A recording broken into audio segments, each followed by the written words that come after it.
Hello, ladies and gentlemen, and welcome back. I am the Victorian Cowboy, and this is The Witcher: A Time of Contempt Book Club. Today we are discussing all of Chapter 4.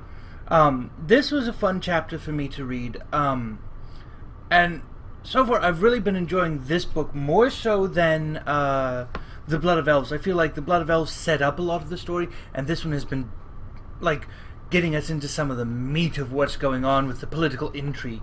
So whereas in The Blood of Elves we have the chapter where all the kings get together to talk about all their, backstabbing ways and trying to start the war, in the Time of Contempt we start to see some of these things come to fruition. So war is started, and it starts even in the mages' inner sanctum, in the circle. And the Scoia'tael are involved, and it becomes this giant battle. So this whole area is going to shit. So much so to the point where Geralt even gets bested in single combat, which is interesting. And I'm going to say it's nice to see, because it shows us we have a character who isn't this all-powerful Superman, which is really good, because you now have a flawed hero who can be broken, as opposed to the Superman where they have to do some outlandish thing to break him. But just as a note, Ciri, we don't know what's happened to her yet. She was up in the tower when Geralt gets beat. My guess is that tower activated, the Tower of Gold activates, and she gets transported somewhere that she doesn't necessarily know or want to be, but she's out there alone now, because I don't know that Yennefer would have made it back to her. If Yennefer did, though, they may have been able to have a somewhat controlled portal out.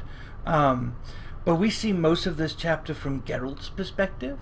It starts with Ciri's perspective, and then goes back to her once or twice, but for the most part it's from Geralt, hearing of what's going on and being involved in this coup d'etat that's happening with the mages.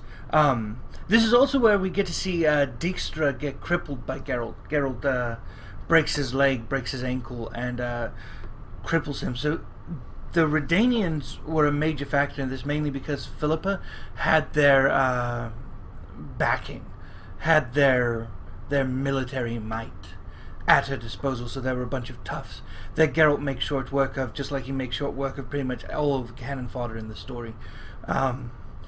Including, though, we get to see Ciri face down the Black Knight of her nightmares, and it's revealed why he was in jail now. He's in jail because he allowed the Lion Cub to escape, because he's the one who got her out.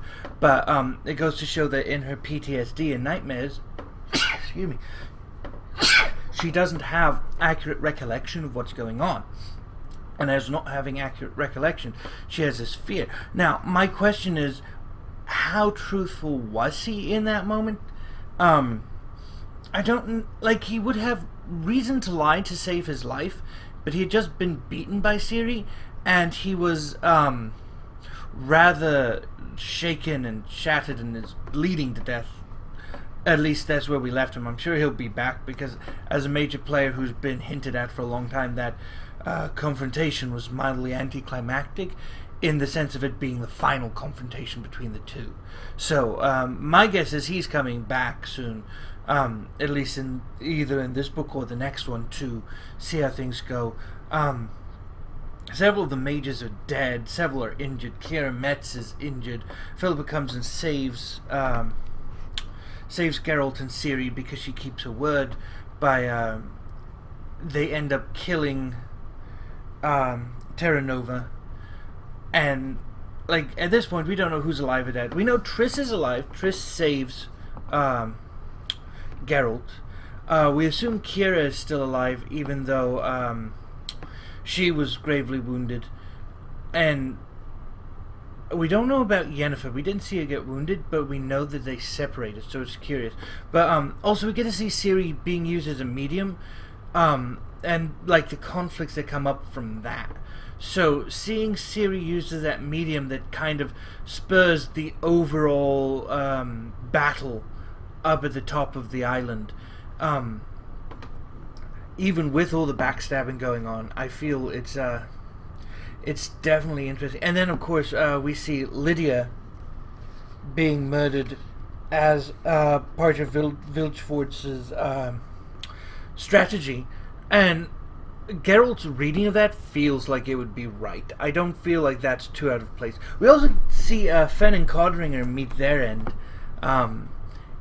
Fen managed to get one of the guys with his arbalist, but he wasn't fast enough to reload. So that's... Thankfully, they aren't going to be able to backstab Geralt. Unfortunately, the information that they had gathered, Geralt is not going to get unless he gets it from the people who took it. And of course, we see that through one of Ciri's dreams, which again shows just how powerful she is at seeing things, but the problem is she doesn't have recollection of it now. Though, she remembered being in the Great Hall during the trial, and therefore remembers some things, I guess. So it'll be curious to see if she, as she ages, as she learns to control her powers more, whether or not she'll be able to remember these prophecies she has herself. Because one of those things that happens in fantasy quite a lot is people who are able to prophesy don't remember it themselves, so it's useless unless somebody else hears it and is able to interpret it or record it for posterity's sake. And so it'll be curious to see how Ciri continues to cope with being this medium and how she manages to control the source and the power that's within her. It will also be interesting to see how well she manages to actually use said power, because she hasn't ever used it in combat, though this time she was able to use her sword and didn't freeze up. She embraced the rage she felt within her, which is something that, as we read, we see Geralt do a lot. Well, he may fight calm and cool most of the time.